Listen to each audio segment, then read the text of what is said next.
You are listening to 30 Wasted Years by a self-proclaimed, frustrated self-help junkie. If I may paraphrase the great American philosopher Jim Rome, maybe failures should write books about their lives. Then you would know what not to do.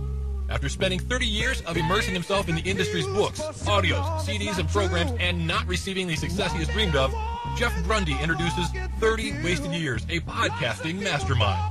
Located on the web at 30wastedyears.com or found in the iTunes Store, these short podcasts may just be the medicine you've been looking for to cure that frustration the self-improvement industry has created in you. Hello, and welcome to another episode of 30 Wasted Years. This is where we get together and look at the self-help industry and see what's going on in this industry. An industry where itself says only 3% of its users become successful with their products. Think about that. 97 out of every 100 people that buys a self-help book or a program or goes to a seminar or a sales meeting or any of this stuff and listens, it doesn't affect them. It doesn't help them. Maybe for a week, maybe 2 weeks or a month, but after that it wears off and they're right back where they were. Pretty amazing. Pretty amazing. They're selling over $1 billion worth of this stuff every year. So what's the deal is what we're wondering here on 30 Wasted Years, as it has been for me. I mean, I don't know. I bought book after book and program after program and listened and did and I do well. I do well, but I don't have that pot of gold at the end of the rainbow. You know, there's no Rolls Royce in front of my house. Actually, Rolls Royce these days might be worth more than my house, the way the market is. But that's another story. So anyways, that's what we look at here at 30 Wasted Years. Is it the industry or what? Or is it us? Is it me? Is it you? Are we just not doing what we're supposed to? And that's the reason we don't have that pot of gold. That's the question, and I'd love to hear your comments. I really like it when I can go down there and read some of your comments, and we talk about it, and see what you think. What do you think's holding you back? Have you spent thousands and thousands of dollars looking for that answer, and just not to be found? Or are you one of those lucky 3% who found it? Hey, let's hear from you.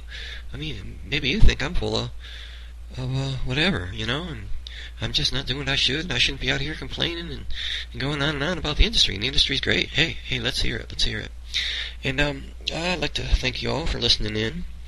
We're following, if you've been following me the last few weeks, you know, just got back out of the hospital, and we got a big charity event coming up. I'm a caterer, and once a year I do a big charity for our local programs called Bartos for Advocates Children, and they do an auction. They pay for the food, but we do all the work and cook the food and present it and get all the labor together and all that. And this year they had us up at about 3 notches and went to $100 a plate kind of thing, so it's pretty fancy stuff. And we ended up turning our couple-day donation into a week's worth of work for us, which is awesome. You know, I'd love to give, but coming right out of the hospital, I've really been pushing it hard, and kind of hit the wall.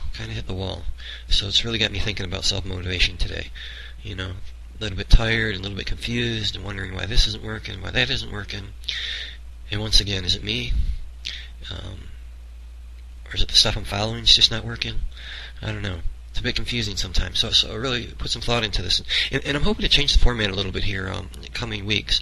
I'm going to write 100 or 200 of these self-help experts and ask them 3 questions, what they think the reason is that people aren't successful with it. And hopefully they're going to leave some messages for us that we can run their answers in. And I guess that's one of the things I'm frustrated about is I haven't got that letter out. I wrote it, but I still haven't sent it out. And maybe I'll get to that tonight. But so I've been thinking, you know, why is it just not motivated, or what does it take to get that motivated thing? And I think a lot of it is doing something you like. You know, I didn't have any problem coming and doing the podcast because I like doing that. You know, it gets me excited. And I think you hear a lot about it as you read the books and listen to people tell you have to do something you like in order to be successful. And I think maybe it makes sense. One thing is you're willing to work more. If you like what you do, I mean, if you have to go to work and hate what you're doing, you don't want to get up in the morning. But I don't know, if you love what you do, you just can't wait to get up in the morning. And you know, I read a lot about internet marketing and these guys that do these AdWords campaigns and how they just can't wait to get up in the morning and see how successful they were. Maybe that's it. You got to do something that you're excited to do, so it pushes you on those days. You know, I think when it's something you like, you think about it more too. You know, unless you're in a really bad mood and you're just, you know, complaining and going on and on about the work you don't like, and then maybe it's in your mind all the time, and then that's terrible because then you're really in a downward cycle. But if you're thinking about something you like doing, you know, like people that like to fish, you know, they're thinking about it all day long at work. You know, and if it's raining or something, they're probably still going to go or whatever. You know, because it pulls them, because it really They like it, so they think about it, and when you think about it, you do it better. You think about, where should I be fishing? Should I try this spot or that spot? Do I need a new lure? I don't know anything about fishing, but you understand what I'm trying to say, that if it's something you like, you're willing to look at it, and then you're visualizing. You may not even know it, but you're actually visualizing the outcome. And so if you like the work you're doing to make money, you're thinking about it, you're thinking about what can I do to get better. Once again, you're visualizing the outcome. And I think that's what a lot has to do with visualizing, is just in your mind, you try different things until it works. And then new ideas come just because you're thinking about it. If you're not thinking about it, why would a new idea come? And I think maybe the biggest thing is when you get lost. You get frustrated, something happens, you get sick, get in a car accident, or the kid runs away with his girlfriend, or who knows. But you get pulled away from what you're doing, and if you didn't like what you were doing, it's highly unlikely you're ever going to come back and do it again. But if you like it, and you get pulled away, in a week or two, you're going to start missing it. You're going to start thinking about it again, and you're going to get back on it and start going. And maybe that's the biggest key of all. What do you think? Do you think that's important? Is doing something you really like? And how do you find it? Well, that's a whole other story. I don't know.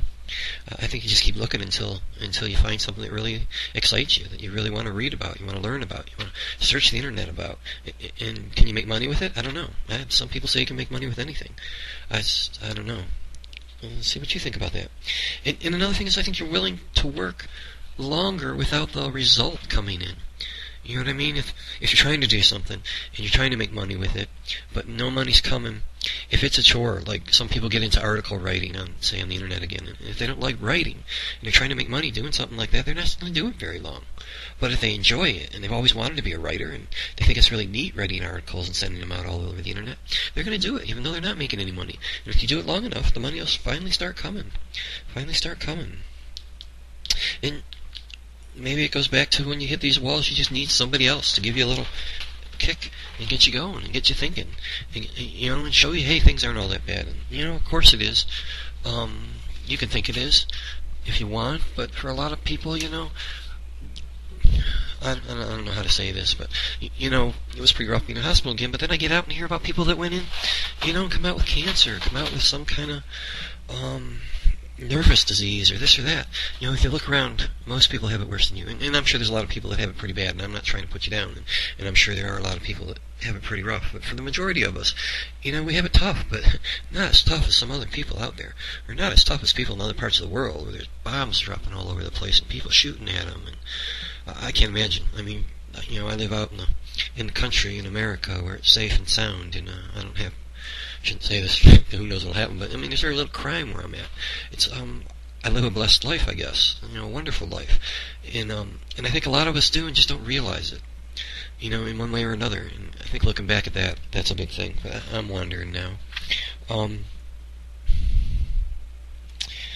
Okay, so let's go on.